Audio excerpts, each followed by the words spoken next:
아침 말씀.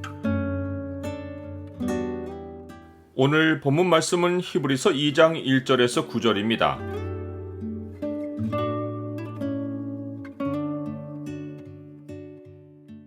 주께 받은 이 큰 구원을 뒷전에 두고 살지 말라. 오늘 본문을 경고의 창으로 보면 큰 구원을 등한히 여길 때 어떤 결과가 생기는지가 보입니다. 경고의 창을 보여주는 구절은 2장 3절입니다. 우리가 이같이 큰 구원을 등한히 여기면 어찌 그 보응을 피하리요? 이 구원은 처음에 주로 말씀하신 바요 들은 자들이 우리에게 확증한 바니. 히브리서 저자는 이 모든 날 마지막에 하나님이 아들을 통해서 말씀하셨다는 사실을 알린 후 곧바로 경고의 말씀을 전합니다. 그러므로 우리는 들은 것에 더욱 유념함으로 우리가 흘러 떠내려가지 않도록 함이 마땅하니라. 우리는 갑작스러운 경고의 말씀에 의아해 할 수 있습니다. 그러나 이 서신 안에서 성도들의 변절 문제를 여러 차례 심각하게 다루고 있다는 것을 알면 이 경고는 서신이 근본적으로 의도한 바입니다. 우리가 흘러 떠내려가지 않도록 함이 마땅하다고 한 것도 시대의 조류에 휩쓸려서 성도들이 변절할 위험성이 있는 것을 암시한 것입니다.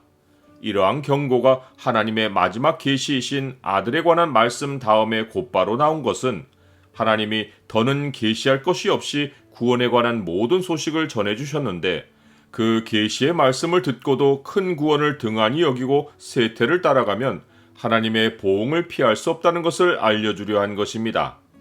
저자는 성도들이 이 경고를 심각하게 받아들여야 하는 이유로서 구약시대에 있었던 심판을 언급합니다. 그것은 하나님이 천사들을 통하여 주신 율법이 완전한 계시가 아니고 부분을 전달한 것인데도 이 말씀이 견고하게 되어 모든 범죄한 사람과 순종하지 않은 백성이 공정한 보응을 받았다는 것입니다. 하물며 우리에게 전해진 구원의 소식은 말씀이 육신이 되어 우리에게 찾아오신 주님이 처음에 말씀하여 주셨고 그 말씀을 들은 자들이 확증하여 전해 주었고 하나님도 표적들과 기사들과 여러 가지 능력과 및 자기 뜻을 따라 나누어 주신 성령의 은사를 통해 증언해 주셨는데 이 구원을 뒷전에 두고 다른 것을 좇으면 하나님의 보응을 피하지 못한다는 것입니다. 이제 히브리서 저자는 우리가 이 큰 구원을 등한시하지 않기 위하여 더욱더 예수님을 주목하고 살기를 권합니다. 그는 앞에서 이 땅에 오신 마지막 계시로서의 아들을 주목하게 했는데 이제는 장차올 세상에서 영광의 주로서의 아들을 주목하게 합니다. 사람들이 구원을 등한시하는 제일의 이유는 땅의 것을 생각하기 때문인데 저자는 하나님 우편의 영광과 존귀로 관을 쓰신 예수를 주목하게 하며 장차올 세상을 바라보게 합니다. 먼저 저자는 시편의 말씀을 인용해서 예수님이 만물이 복종하게 될 영광의 주가 되시기까지 어떤 과정을 거치셨는지를 말합니다. 그는 천사들보다 잠시 못하게 하심을 입고 죽음의 고난을 받으셨습니다. 예수님이 하나님의 마지막 계시로 땅에 오셔서 고난을 감당하신 것은 하나님의 은혜로 말미암아 모든 사람을 위하여 죽음을 맛보려 하셨기 때문입니다. 이것이 구약이 여러 부분과 여러 모양으로 계시했던 메시아의 삶이고 예수님은 그 삶을 고난으로 이루심으로써 모든 계시가 내다본 현실을 이루셨습니다.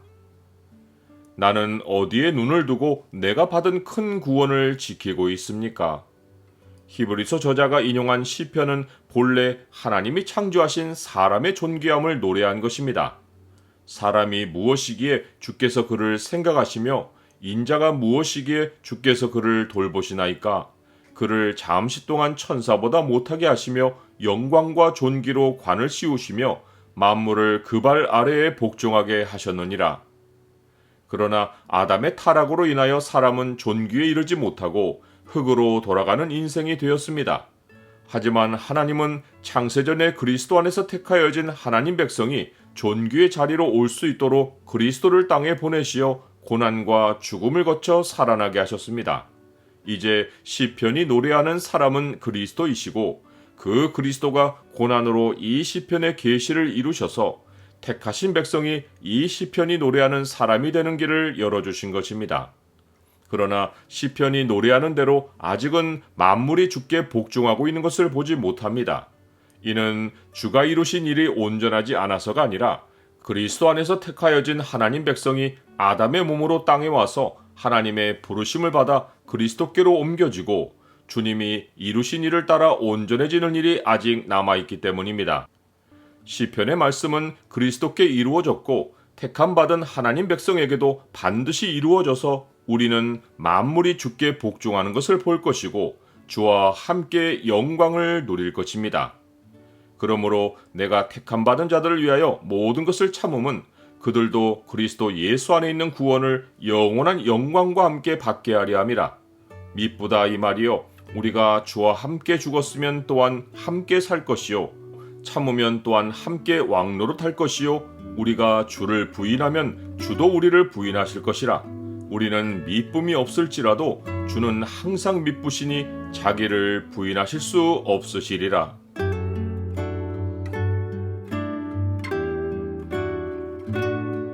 주님, 주가 주신 이 큰 구원을 지키는 것이 땅에서 가장 힘쓸 일입니다. 마음이 땅을 향할 때 하늘 현실을 잊고 욕심에 붙들릴 수 있습니다. 주가 경고하신 말씀을 심각히 마음에 새기고 주를 시인하며 주를 주목하고 살게 하옵소서. 예수 그리스도 이름으로 기도드립니다. 아멘.